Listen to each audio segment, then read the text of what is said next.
तो दोस्तों कर्नाटक चुनाव अब आखिरी मुकाम पे है, या कहें तो कर्नाटक चुनाव का जो मैच चल रहा है उसमें आखिरी ओवर फेंका जा रहा है। उस आखिरी ओवर का हर बॉल, हर एक बॉल जो है वो बहुत महत्वपूर्ण है, बहुत इंपॉर्टेंट है। कौन चौका मारेगा, कौन छक्का मारेगा, कौन आउट होगा, कौन नो बॉल फेंकेगा, कौन वाइड फेंकेगा, हर तरह से देखा जा रहा है। लेकिन इन सब के बीच बीजेपी और कांग्रेस ये दोनों अपने अपने हिसाब से इस मैच को जीतने में लगे हुए हैं। बीजेपी जहां ध्रुवीकरण की राजनीति के इर्द गिर्द घूमती हुई नजर आ रही है इस कर्नाटक में, तो दूसरी तरफ कांग्रेस पार्टी, उसमें भी राहुल गांधी और प्रियंका गांधी दोनों बहुत ही संयमित रूप से भाषण दे रहे हैं और मुद्दों से भटकते हुए कहीं नहीं दिखाई दिए। साथ साथ ये भी दिखाई दे रहा है कि नेशनल मुद्दे जो हैं, यानी कि राष्ट्रीय मुद्दों से भी राहुल गांधी अपने आप को और प्रियंका अपने आप को दूर रखे हुए हैं। लेकिन क्या प्रधानमंत्री नरेंद्र मोदी, जो हमेशा राष्ट्रीय मुद्दों को लेकर के आते हैं हर चुनाव में, चुनाव कहीं का भी हो, चाहे लोकल बॉडीज़ का चुनाव हो चाहे नेशनल चुनाव हो, यानी आम चुनाव हो, हर जगह प्रधानमंत्री नरेंद्र मोदी एक ही बात को सामने लेकर आते हैं और वो है सांप्रदायिक ध्रुवीकरण। क्या इस बार सांप्रदायिक ध्रुवीकरण की राजनीति यहाँ चल पाएगी? क्या कोई नो बॉल फेंका जाएगा? ये सब कुछ समझेंगे। इस वक्त हम मौजूद हैं बेंगलुरु में, और बेंगलुरु से अब सीधे हम लोग निकलने वाले हैं मैसूरू की तरफ। हमारे साथ इस चुनावी सफ़र में प्रशांत टंडन जी, वरिष्ठ पत्रकार, हमारे साथी हमारे साथ जुड़े हुए हैं। प्रशांत जी, आपका स्वागत करता हूं इस कार्यक्रम में। देखिए राजीव, जैसा आप कह रहे हैं कि आखिरी ओवर है, और कल रात हम लोग एक मैच देख रहे थे आईपीएल का, और गुजरात की टीम ने 3 छक्के मारे अंतिम ओवरों में, उसके बाद भी वो टीम हार गई। तो ये छक्के बहुत महत्वपूर्ण होते हैं या नहीं होते, ये देखना होगा कि जब 13 तारीख को रिज़ल्ट आएंगे। लेकिन जो अभी तक देखा है राजीव जी, कि जो उत्तर भारत के मुद्दे हैं या वहाँ के मीडिया में जो मुद्दे हैं, जैसी बात आप कर रहे थे, वो मुद्दे कर्नाटक की जनता में नहीं है। कर्नाटक की जनता गालियों की गिनती नहीं कर रही है। कर्नाटक की जनता अपने मुद्दों को तलाश रही है कि उनके मुद्दे, उनके रोजी रोजगार के मुद्दे, उनके नंदिनी के मुद्दे, उनके भाषाई अस्मिता के मुद्दे, वो कितने इम्पोर्टेंट हैं यहाँ पे। तो इन सब को देखते हुए हम लोग दिखाएंगे मैसूरू और उससे आगे भी कि कर्नाटक के चुनाव के आखिरी ओवर में ये मैच में क्या हो रहा है और क्या होगा आगे आने वाले दिनों में। बिल्कुल, प्रशांत जी सही कह रहे हैं। मुद्दे जो हैं वो कौन से हैं, उसी का जिक्र कर रहे थे प्रशांत टंडन जी। और यहाँ की जनता बताएगी कि आखिर कौन कौन से मुद्दे जो हैं वो बहुत महत्वपूर्ण हैं, और किन मुद्दों पर इस बार यहाँ चुनाव लड़ा जा रहा है। तो बहुत कुछ बताना अभी बाकी है। हम आपको लेकर चलेंगे सीधे यहाँ से मैसूरू, और मैसूरू से भी वहाँ की जनता को हम जोड़ेंगे और समझेंगे कि क्या कुछ है। यहाँ से अब आगे बढ़ते हैं। तो हमारे साथ कुछ स्थानीय लोग यहाँ जुड़ चुके हैं और उनसे समझने की कोशिश करते हैं कि इस चुनाव में चल क्या रहा है। आपसे ज़रा समझना चाहूँगा क्या कुछ चल रहा है। जरा अपना नाम, अपना परिचय बताइए। हमारा नाम मुनियप्पा बोल के, ये मैसूर रोड का और नाइनेडी का यही लोकल वाला है मैं। अच्छा, क्या देख रहे हैं? क्योंकि चुनाव में यहाँ हम लोगों को तो कुछ दिखाई ही नहीं दे रहा है, लेकिन आप लोग यहाँ हैं, क्या कुछ देख रहे हैं? क्या चल रहा है? किसकी तरफ जा रहा है ये चुनाव? वो चुनाव तो अभी अभी अभी वो हीट बन गया। अभी 6 दिन है ना, सिर्फ 6 दिन है, 6-7 दिन है बस। अभी लास्ट ओवर चल रहा है चुनाव। हाँ, लास्ट ओवर चल रहा है अभी। ये 6 दिन में वो 4 दिन क्या हो रहा है वो उसका बेनिफिट लगता है कांग्रेस और बीजेपी बोथ आल्सो। इसमें जेडीएस भी है, लेकिन छोटा मोटा सीट का उसका उतना ही, तो 20 to 30 सीट में वो उसका हो गया जेडीएस का। अभी टोटल मेजॉरिटी वो ना तो कांग्रेस और बीजेपी का ही लड़ाई चल रहा है। अभी ये लड़ाई में ये बार कांग्रेस तो आता है बोल के हम लोग मिनिमम कम से कम 80 से 100 क्षेत्र में हम भी धूम के सभी देख के आए। आप देख के आए हैं? और श्योर, व्हाई नॉट। मिनिमम कम से कम 50% तो हम लोग भी बात किया है सभी लोगों को। ये बार क्यों कांग्रेस का तरफ है बोले तो वो रेट, मेन पॉइंट रेट, महंगाई बहुत रेट महंगा हो गया। और सेकेंड पॉइंट ये 1 महीने के अंदर हो गया वो दूध का, वो तो स्वाभिमान का है, नंदिनी और अमूल का। ये लड़ाई तो ऊपर से नहीं देख रहा है, लेकिन क्या अंदर में देखे तो नंदिनी वो मिल्क सभी का एक जीवन, वो जीवन का एक रास्ता। हम कैसा जी रहे बोले तो हम भी छोटा में वो नंदिनी दूध पी के आ गया, वो दूध को कुछ तो कुछ हो गया, कभी भी कौन भी नहीं छोड़ेगा ना। इसी वजह से नंदिनी का भी बीजेपी को थोड़ा डाउन हो गया रेट, वो नंदिनी का दूध का वो प्रॉब्लम। और वो ये बार बीजेपी में क्या हो गया तो डॉक्टर बी आर अम्बेडकर को मोदी साहब ने 3 गलत बात किया। वो कांग्रेस वाला ने वो पहले बोलिया तो बोल के वो गलत बात करना था। क्यों तो हम भी एक एससी वाला है और हम भी अम्बेडकर का अनुयायी हूँ।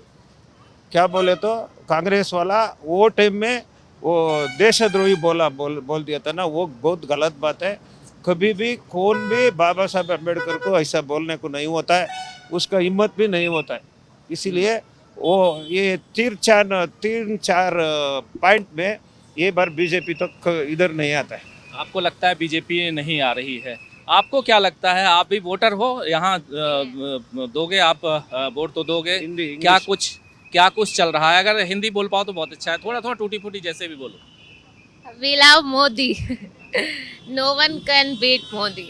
Yeah. लेकिन यहाँ मोदी तो वहाँ है, दिल्ली में है, यहाँ तो कोई दूसरा ही बैठेगा। ऐसा जैसे बोम्मई साहब हैं वो बैठे हुए हैं, सीएम अभी हैं, तो बोम्मई कैसा काम कर रहे हैं? जीरो।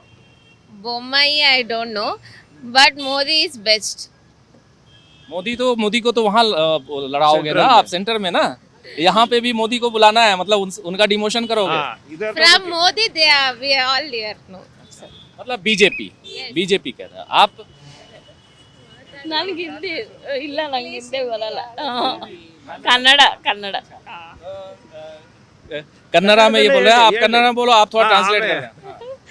ಏನು ಯಾರಿಗೆ vote ಹಾಕ್ತೀಯ ಅಂತ ಹೇಳ್ಬೇಕು. आपको क्या लगता है किसका यहाँ पर ठीक ठाक है, कौन अच्छा काम करेगा? अभी यार ಚೆನ್ನಾಗಿ कौन ಕೆಲ್ಸ सी पार्टी ಮಾಡ್ತಾರೆ, है ना? ನಮ್ಮ ಏರಿಯಾದಲ್ಲಿ ಕೆಲಸ ಮಾಡೋರಿಗೆ ನಾವು ವೋಟ್ ಹಾಕ್ತೀವಿ. क्या बोले? वो सिर्फ क्या बोल रहे हैं, हमारा कॉन्स्टिट्यूंसी में कौन काम करता है उसका वोट डालता है। हाँ।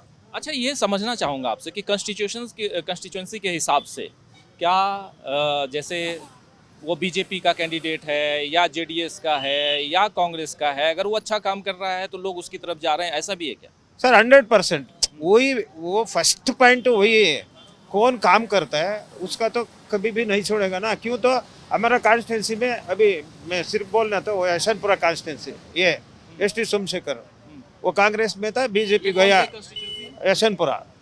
हाँ, कांग्रेस से बेंगलुरु रूरल का अभी एसटी सोमशेखर है ना, वो अभी बीजेपी गया, लेकिन काम अच्छा किया, उसको हारने को नहीं होता किसी को भी। चला गया। अभी बीजेपी में खड़ा है ना, वो 100% जीता है। वो ऐसा वो तोटा वो विजयनगर, गोविंदराज नगर, यशवंतपुरा, राजा राजेश्वरी नगर, बिड़दी, रामनगर और वो बिड़दी, अबगोड़ी, वैसा वो एक मिनिमम 28 कॉन्स्टिट्यूंसी बेंगलुरु में है ना, इसमें कौन काम करते हैं उसको जरूर वोट देगा। और उसमें काम ये बार ये 4 साल क्या वो किया था ना बीजेपी वाला, काम नहीं किया, सिर्फ खाया। वो इलेक्शन में उसका छोड़ो, 40% 60%, हमको नहीं, हमें वोट डालने वाला ना, हमको वो तरफ नहीं। काम होना, वो स्टेट अच्छा रखना, आदमी को देखना, वो सबको कौन देखता है उसको वोट देना। बिल्कुल, ये बात तो सही है कि जो काम करता है उसको जनता वोट देती है, वहाँ पर ये मायने नहीं रखता है कि वो किस पार्टी से है। लेकिन जब पार्टी की बात की जाए तो जैसा बता रहे हैं, और ऐसे भी बहुत लेकिन युवाओं में, जैसे ये कह रही हैं मोदी जी इनको पसंद हैं, लेकिन कई ऐसे युवा हैं जो कहते हैं कि मोदी पसंद हैं, लेकिन उनके राज्य की जब बात करें तो राज्य में बीजेपी पसंद नहीं है या वहाँ के मुख्यमंत्री पसंद नहीं है, लेकिन मोदी जी पसंद हैं और इसलिए बीजेपी आती है। तो चलिए आगे भी समझेंगे हमारे साथ। आप कुछ बोलेंगे? अच्छा, कन्नड़ा में ही बताइए कि आपको क्या लगता है, जो अभी बोम्मई जो हैं वो कैसा उनका है, और अब अगले चुनाव में क्या लग रहा है? ಅವರು ಕೆಲಸ ಮಾಡೋರು ಇಲ್ಲ ಅಂತ ಹೇಳಲ್ಲ, ಆದರೆ ಈ ಸಲ ಪಕ್ಷ ಚೇಂಜ್ ಆಗಬೇಕು. वो क्या बोल रहे हैं, वो स्टेट में पॉलिटिशियन चेंज होना, अभी बीजेपी है, नेक्स्ट चेंज होना, यही रहे तो ठीक नहीं रहते बोल रहा है। हाँ, तो ऐसे ऐसे भी कहते हैं, जो आपको याद होगा शरद पवार कुछ दिन पहले बोले थे कि रोटी को पलटते रहना चाहिए नहीं तो जल जाएगी। तो वैसे ही पॉलिटिक्स में भी पलटते रहना चाहिए, चेंज चाहिए। तो ये कह रहे हैं कि चेंज चाहिए, लेकिन वो नहीं कह रही हैं चेंज चाहिए, उनको मोदी जी चाहिए। ये बताइए, मजाक कर रहा हूँ मैं, ऐसे कोई वो नहीं। हाँ, थोड़ा सा दोस्तों आपको भी लगता होगा, क्योंकि चुनाव में हम हैं और थोड़ा रोड पे जो कुछ चल रहा है उसका थोड़ा मज़ा लेते रहना चाहिए, क्योंकि पॉलिटिक्स है, पॉलिटिक्स में सब जायज़ है। तो आपसे ज़रा समझना चाहता हूँ कि क्या आपको लगता है कि यहाँ कांग्रेस और बीजेपी फाइट तो दोनों के बीच ही है, जेडीएस भी है क्या? ಜೆ ಡಿ ಎಸ್ ಐತೆ, ಆದರೆ ಈ ಸಲ ಕಾಂಗ್ರೆಸ್ ಬರಬೇಕಂತ ನಮ್ಮ ಆಸೆ. ಯಾಕೆಂದರೆ ಈಗ ಬಿ ಜೆ ಪಿ ಎಲ್ಲ ಈ ರೇಟು ಅದು ಇದು ಮಧ್ಯ ವರ್ಗದವರೆಲ್ಲ ಬದುಕೋದು ಸ್ವಲ್ಪ ಕಷ್ಟ ಆಗ್ಬಿಟ್ಟಿದೆ, ಬಡವರಿಗೆಲ್ಲ ಹಿಂಸೆ. ಅದಕ್ಕೆ ಏನು ಮಾಡ್ಬೇಕು, ಇವಾಗ ಪ್ರಿಯಕೃಷ್ಣ ಬರಬೇಕಂತ ನಮ್ಮ ವಾರ್ಡಲ್ಲಿ ನಾವು ಇದು ಮಾಡ್ತೀವಿ. वो क्या बोल रहे हैं, वही मैं पहले बोला था ना, रेट बढ़ गया, इसलिए वो क्या बोल रहे हैं, वो हमारा गोविंदराज नगर कॉन्स्टिट्यूंसी में 38 इयर्स का कैंडिडेट है कांग्रेस का, प्रिया कृष्णा, आपको मालूम है ना, वो प्रिया कृष्णा जीतना बोल रहा है। तो देखिए ओवरऑल, हाँ आप भी कुछ बोल। अच्छा तो ये अच्छा ठीक, हाँ ಸಿದ್ದರಾಮಯ್ಯರು ಅಕ್ಕಿ ಕೊಟ್ಟವ್ರೆ, ಸಿದ್ದರಾಮಯ್ಯರು ಅಕ್ಕಿ ಕೊಟ್ಟವ್ರೆ, ಈ ಎಲ್ಲ ಕೆಲಸನೂ ಮಾಡ್ತಾವ್ರೆ. ಆಮೇಲೆ ಈ ಕೂಲಿ ಕಾರ್ಮಿಕರಿಗೆ ಏನು ಉದ್ಯೋಗ ಇಲ್ಲ. ಆಮೇಲೆ ಇದು ಜಮೀನು ಇರೋರಿಗೆ ಮಾಮೂಲಿ ಖಾತೆ ಇರೋರಿಗೆ ದುಡ್ಡು ಕೊಡ್ತಾವನೆ ಮೋದಿ, ಈ ಜಮೀನು ಇಲ್ಲದೆ ಹೋದವ್ರಿಗೆ ಏನೂ ಇಲ್ಲ.